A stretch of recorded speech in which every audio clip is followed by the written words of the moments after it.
Welcome to my channel, Nix Vlogs, Mommy Parley Vlogs.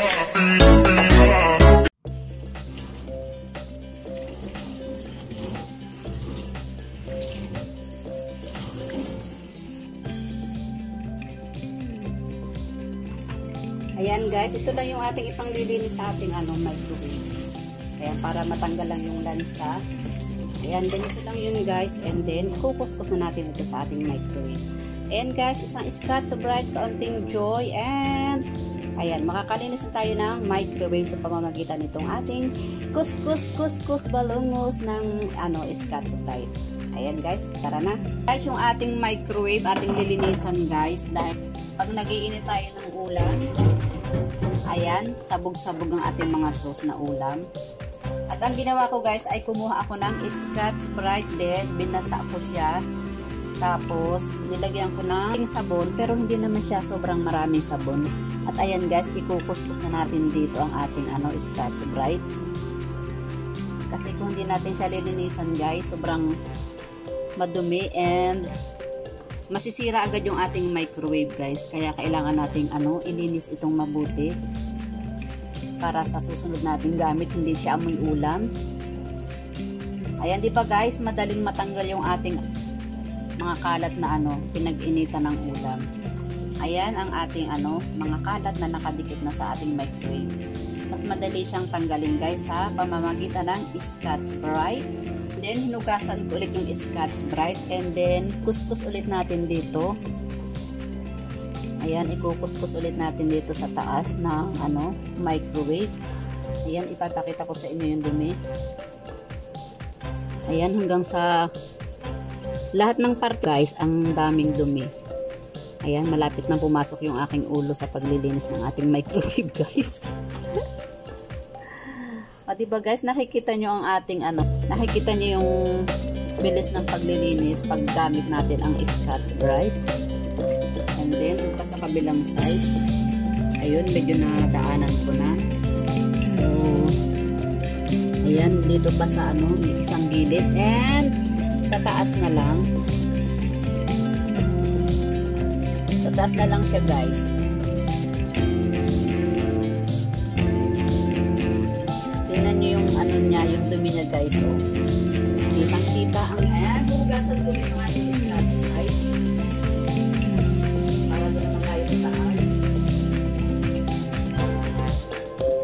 Papakita ko lang guys sa inyo yung taas kung gaano siya kadumi. Ayan!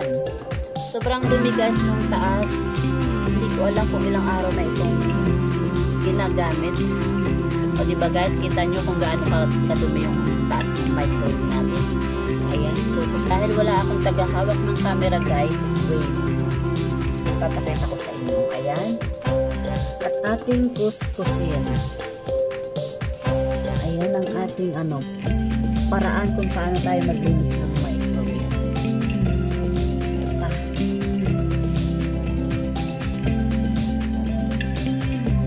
Oh guys, may konti pa.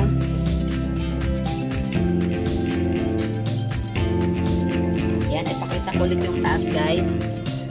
Ayan, may konti pang dumi, hindi natin makuskus ng mabuti. Saan ba banda? Ayan, dito.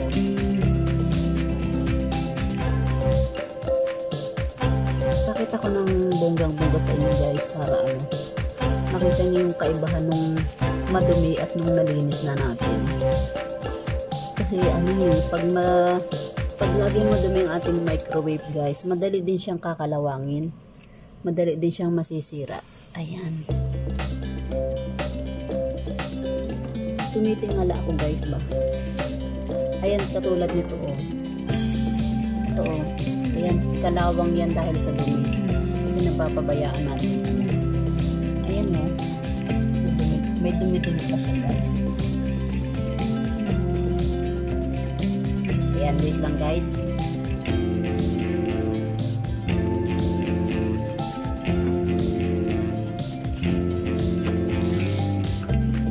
Hindi ko maabot guys. I'm sorry naman guys, hindi ko maabot yung lolo kasi nakaharang yung camera ko siya.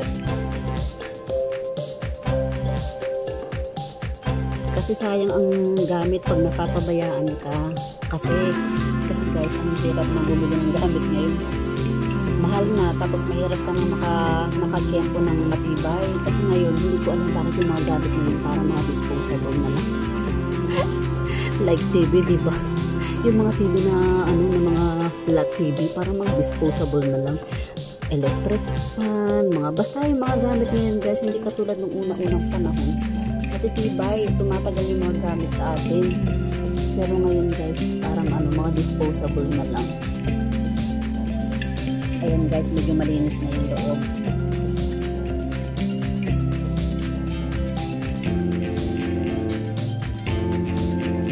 Nagkakakalawang na yung dulo.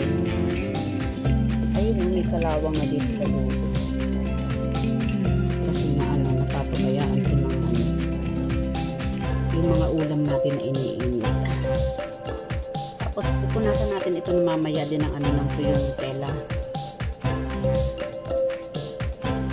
May kalawang na talaga siya dito. Hindi siya matanggal.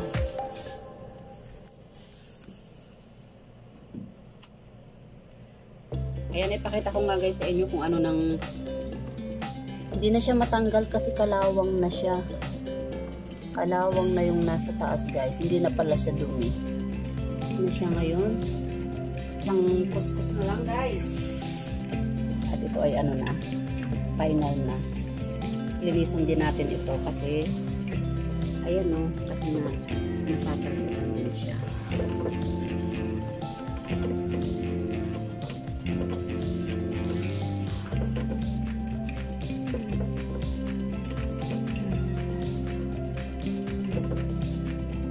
And kukuha na ako ng kahit tissue na pang tuyo.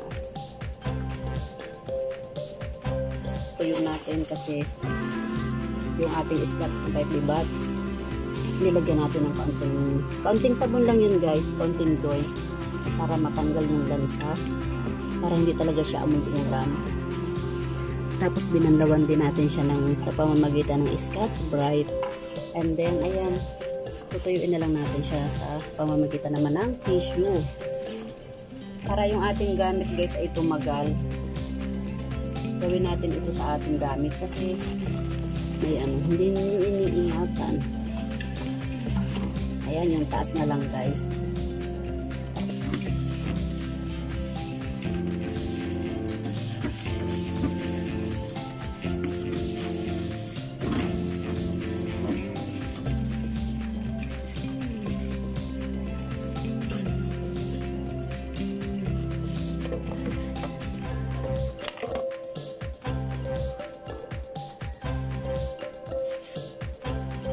Diba guys, mukha na ulit siyang malinis na malinis. Din naman yung pinagpunasan ng tissue. O may mga dilaw-dilaw pa talaga.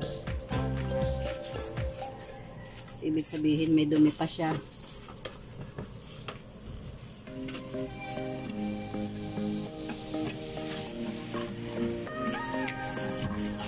And then, huwag muna natin siyang isasara pagkatapos natin linisan guys. Para para talagang as in tuyong-tuyo siya. Tapos mawala talaga yung kanyang amoy ulam. At yung salamin, hindi pa natin nahuhugasan. Ayan, mabango na guys. Ayan, yung nakikita nyo kulay dilaw, kalawang na siya ng konti. A few moments later. Ano yung salamin? Natulog na din yung ating salamin para may pagkakas dito sa ating microwave. At ayan, pwede na nating ibalik. Sobrang malinis na siya. Mukha na ulit siyang bago kahit luma. Wait lang guys, kailangan ito ay pag inilagay natin ay eksakto para hindi magalaw, para hindi maingay pag tayo ay nag-init ng ulam. Ayan na guys, eksakto na yata siya. Kasi pag hindi siya eksakto, siya ay kakalog-kalog pag ginamit natin. At bago yung ating microwave.